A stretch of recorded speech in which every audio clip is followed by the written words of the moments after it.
Cylinder स्वस्त होणार, एका झटक्यात 327 रुपयांनी कमी होऊ शकतो एलपीजी सिलेंडर.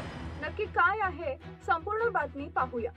सध्या देशभरात एलपीजी गॅस सिलेंडरच्या तुटवड्यामुळे लोक चिंतेत आहेत. एकतर गॅस वेळेवर मिळत नाहीये म्हणून लोक चिंतेत आहेत, पण तुटवडा वाढला तर एलपीजी गॅसच्या किमती वाढणार का अशी भीतीही लोकांमध्ये आहे. कारण गॅसच्या किमती वाढल्या तर सर्वसामान्यांचं बजेट हलणार आहे. आधीच व्यावसायिक गॅस सिलेंडरच्या किमतीत वाढ करण्यात आली आहे, पण आता एलपीजी गॅस सिलेंडर वापरणाऱ्यांसाठी मोठी गुड न्यूज आहे. Chamber of trade and industry पंतप्रधान नरेंद्र मोदींना पत्र लिहून एलपीजी आणि पीएनजी टॅक्स फ्री करण्याची मागणी केली आहे.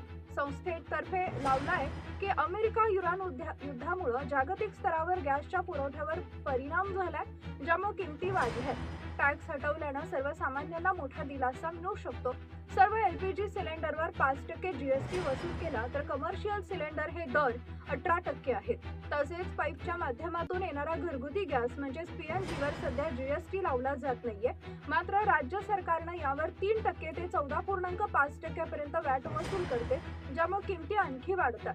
सरकारनं घरगुती गॅस सिलेंडरवर लावला जाणारा 5% जीएसटी कमी केला तर ग्राहकांची थेट बचत होईल. म्हणजेच 993 रुपयांचा घरगुती गॅस सिलेंडर जवळपास 43 रुपयांनी स्वस्त होईल, ज्यामुळे या गॅस सिलेंडरच्या नवीन किमती 869 रुपये 52 पैसे होतील.